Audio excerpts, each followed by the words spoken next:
Assalamualaikum warahmatullahi wabarakatuh. Tribuners dan pembaca harian Surya dimanapun berada, kembali bertemu dengan saya Tri Mulyono. Kali ini kita kedatangan tamu istimewa, seorang wanita hebat dari kabupaten fenomenal di ujung timur Pulau Jawa. Yuk kita sapa Bu Ipuk Festiandini, Bupati Banyuwangi.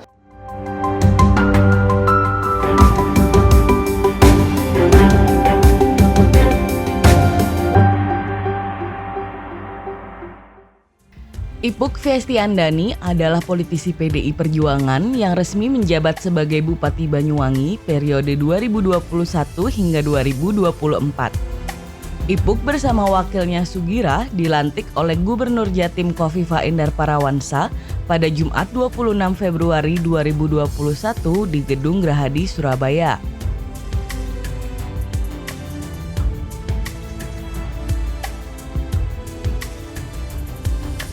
Ipuk Festiandani merupakan istri mantan Bupati Banyuwangi Abdullah Azwar Anas. Meski bukan lahir di Banyuwangi, Ipuk sudah memberikan sejumlah kontribusi bagi daerah yang berjulukan The Sunrise of Java itu. Yakni pada 2010 hingga 2020 Ketua Yayasan Kesejahteraan dan Pendidikan Tunanetra, Ketua Tim Penggerak PKK Banyuwangi, Ketua Dewan Kerajinan Nasional Daerah Banyuwangi, dan kampanye deradikalisasi dan penguatan kebinekaan. Simak perbincangan pemimpin redaksi Tribun Jatim Network, Tri Mulyono, dengan Bupati Banyuwangi Ipuk Festiandani dalam wawancara eksklusif. Selamat siang, Bu. Selamat siang. Terima kasih sudah hadir di Harian Surya dalam kondisi sehat. Alhamdulillah. Bu, kita tahu bahwa begitu dilantik, ibu-ibu langsung tancap gas gitu ya, belusuan ke desa-desa, bahkan ngantor di desa dalam program Bunga Desa gitu ya, Bupati ngantor di desa. Kira-kira apa Bu yang sudah diperoleh dari program unggulan Breakthrough Ibu ini? Ya, program Bunga Desa itu kan di mana sebenarnya kami inisiasi adalah dalam rangka kami ingin lebih dekat kepada rakyat. Ya.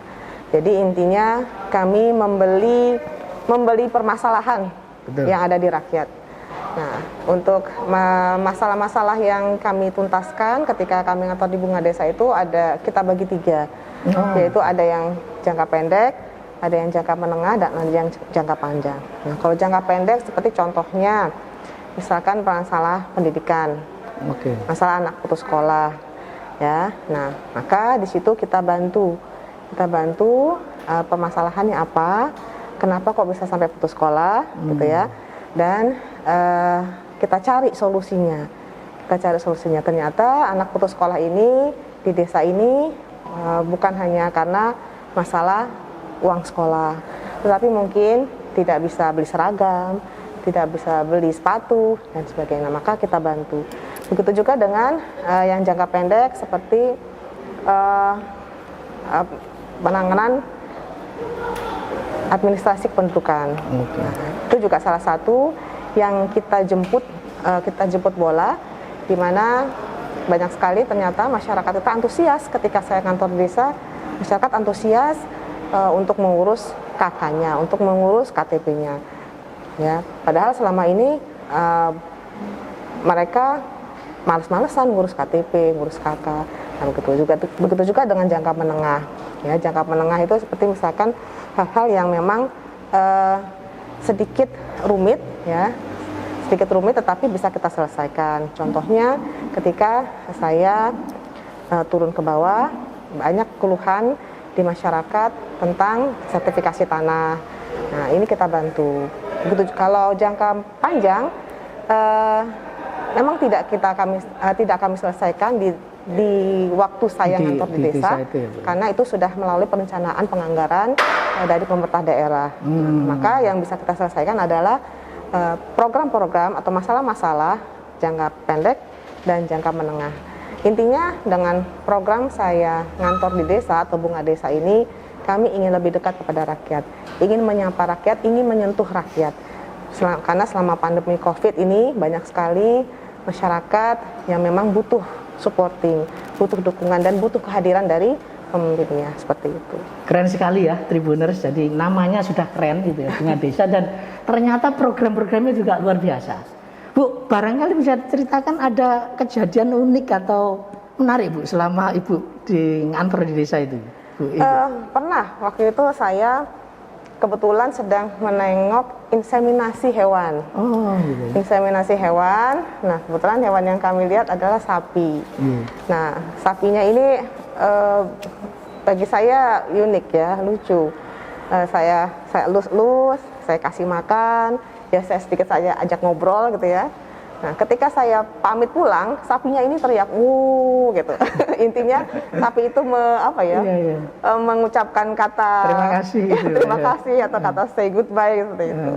Begitu juga dengan ketika saya melakukan kunjungan, bertemu dengan anak-anak, saya juga melihat pembelajaran tatap muka. Siap. Itu banyak sekali anak-anak yang juga menyampaikan harapannya terhadap kami, harapannya terhadap pemerintah, dan cita-cita mereka ke depannya agar terus mendapatkan dukungan dari pemerintah. Itu yang membuat saya terharu, di mana kehadiran kami di sana juga membuat mereka menjadi semangat untuk meraih cita-citanya mereka. Tentu ini hanya salah satu ya Bu ya, program unggulan Bu Ibu di selama menjabat. Barangkali bisa diceritakan program-program unggulan lain Bu yang jadi prioritas selama Ibu akan menjabat 5 tahun ke depan di Banyuwangi, Bu? Ya, kami punya program besar ya, di mana program kami sebut adalah Banyuwangi Reborn.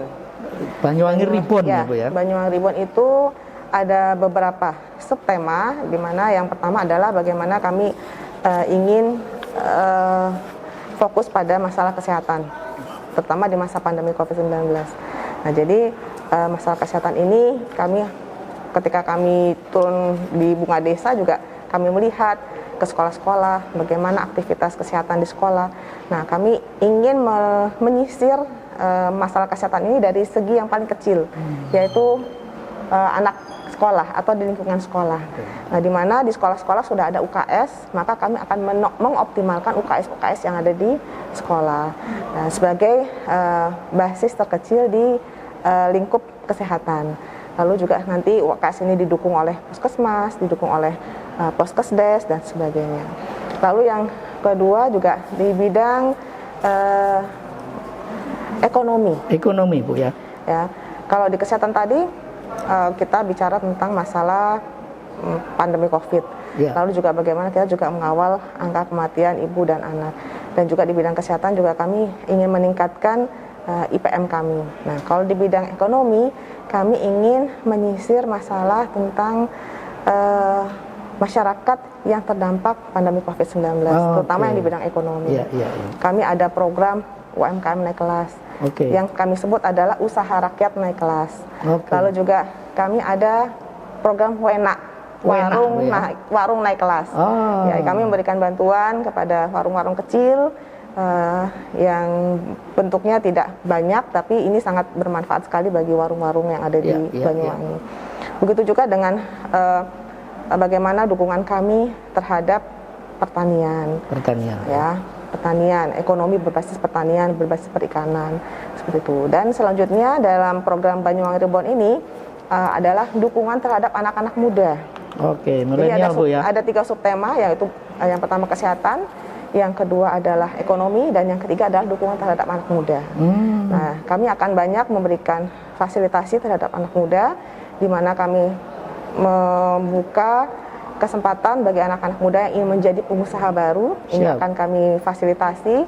Lalu juga sertifikasi bagi anak-anak muda, sertifikasi keahlian bagi anak-anak muda, di mana nanti anak-anak muda ini bisa diterima di dunia kerja.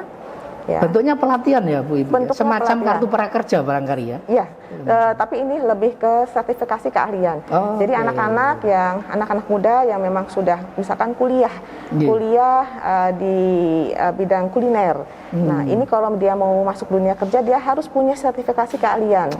Lalu juga misalkan anak-anak yang sudah kuliah di dunia tata rias, ya, dia juga harus punya sertifikasi keahlian untuk bisa masuk di dunia kerja. Lalu juga yang di teknik pasti juga harus butuh sertifikasi keahlian dan sebagainya dan sebagainya. Nah juga di satu sisi juga kami terus memberikan dorongan kepada anak-anak muda nantinya untuk mau masuk dalam dunia pertanian, karena pertanian adalah sektor yang paling besar di Banyuwangi. Betul. Maka anak-anak muda bagaimana nanti bisa masuk ke dunia pertanian, kami adakan startup competition. Competition ya, berbasis agribisnis. Nah, ini agar anak-anak muda mau masuk ke dalam dunia pertanian. Seperti itu. Bu, kita tahu bahwa Banyuwangi itu fokus pembangunannya diantaranya adalah pariwisata, dan ini sukses meningkatkan PAD di pemerintahan sebelumnya gitu, Bu. Nah, sekarang pandemi ini kan sektor ini terpukul luar biasa gitu, Bu. Gimana upaya Pemkab Banyuwangi agar geliat wisata kembali bangkit itu, Bu? Iya, kalau misalkan kita bicara pariwisata terutama di masa COVID, maka vaksinasi dan protokol kesehatan itu sebagai kunci. Ya, maka selain kami sedang menunggu proses vaksinasi, maka kita akan terus memperkuat protokol kesehatan di tempat-tempat destinasi wisata. Alhamdulillah Banyuwangi adalah salah satu kabupaten atau bahkan mungkin kabupaten pertama yang menerapkan new normal dalam berwisata. Waktu itu Pak Jokowi bahkan yang hadir di Banyuwangi, hadir ke sana. Nah, jadi ini akan terus kita perkuat, di mana setiap destinasi wisata yang ada di Banyuwangi harus menerapkan protokol kesehatan. Dan sejauh ini gimana, Bu? Trennya wisatawan yang datang ke Banyuwangi selama pandemi ini? Alhamdulillah. Yang kami rasakan dibandingkan dengan kabupaten atau kota lain, alhamdulillah untuk sektor pariwisata di Banyuwangi cukup baik. Siap. Ya, hotel-hotel juga alhamdulillah okupansinya juga baik, lalu juga warung-warung kuliner kami juga baik ya, bahkan hanya sedikit yang terdampak. Makanya Tribuners ya, jangan lupa ya bahwa Banyuwangi sekarang tidak lagi menakutkan gitu meskipun pandemi, maka datanglah ke Banyuwangi. Bu, kita tahu bahwa selama kepemimpinan Mas Anas dan juga suami Ibu dalam pengelolaan keuangan itu nyaris tidak ada penyimpangan. Kita dengar nggak ada penyimpangan lah gitu.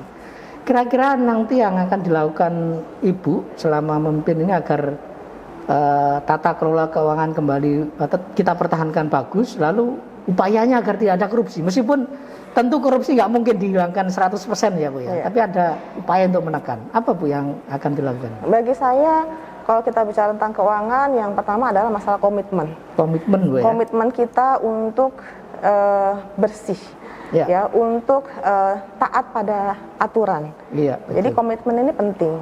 Lalu yang kedua adalah sistemnya, Bu ya, yang sistemnya harus benar-benar kita perbaiki, dan dengan kita tadi komitmen, maka kita akan taat pada sistemnya. Betul. Jadi akan kita perbaharui bagaimana nanti tidak ada celah bagi kami untuk menyimpang dari sistem tadi. Kejahatan itu hanya terjadi kalau ada niat dan kesempatan. Ini kami mempunyai prinsip bahwa seluruh keuangan daerah itu adanya di BPKAD. Maka nanti BPKAD lah yang menjadi polisi dalam tanda kutip dalam penggunaan termasuk kepala daerah, Bu ya, yang mengkrit beliau gitu ya, BPKAD. Jadi iya betul. Jadi kalau misalkan kepala daerah ya ada saya bupati mau macam-macam nih. Iya. Ada polisinya. Beliau berani mengatakan tidak kepada kami seperti itu. Bu, para kepala daerah yang saya tahu ya, beliau biasanya itu ngomong dalam berbagai kesempatan bahwa Mas Anas suami Ibu itu adalah guru inovasi gitu ya. Banyuwangi ini guru inovasi. Ini bagi Ibu sebuah beban atau justru jadi tantangan, Bu, untuk pemerintahan 5 tahun ke depan bagi Ibu? Iya. Bagi saya bukan beban, tetapi ini tantangan. Betul. Karena dengan 10 tahun Pak Anas membangun Banyuwangi dan merubah citra Banyuwangi, maka harapan rakyat Banyuwangi kepada kami juga sangat tinggi. Bagaimana program-program ini bisa berkelanjutan. Nah, tetapi di satu sisi ini juga adalah sebuah keuntungan bagi saya karena saya memiliki mentor yang sudah berpengalaman. Mentor gratis lagi nih, Bu. Yang sudah berpengalaman, tetapi juga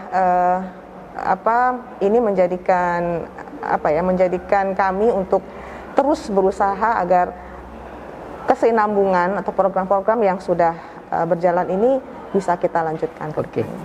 Baik Tribuners, menarik sekali ya perbincangan kita dengan Ibu Bestiandani. Dan untuk closing statement kita kasih kesempatan untuk Ibu Bupati Banyuwangi untuk menyampaikan harapan dan pesan-pesannya terkait upaya kita ini Bu untuk memerangi pandemi dan upaya kita untuk menekan dampaknya sehingga kita bisa keluar dari pandemi ini secepatnya Bu.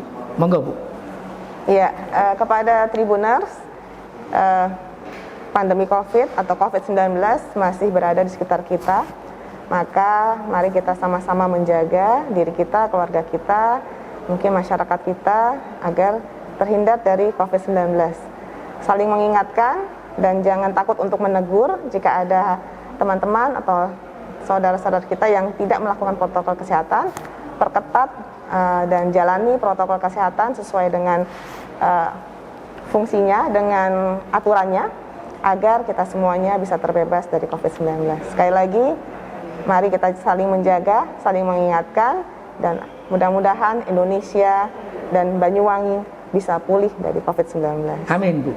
Demikian Tribuners dan pembaca Harian Surya, perbincangan saya dengan Ibu Bestiandani Bupati Banyuwangi. Sekali lagi pesan Ibu, jangan takut untuk berbuat sesuatu, terutama untuk masyarakat Banyuwangi, dan kami Tribuners dan Surya mempersilahkan para pembaca untuk memberikan masukan yang konstruktif untuk perkembangan Banyuwangi ke depan. Demikian, wassalamualaikum warahmatullahi wabarakatuh.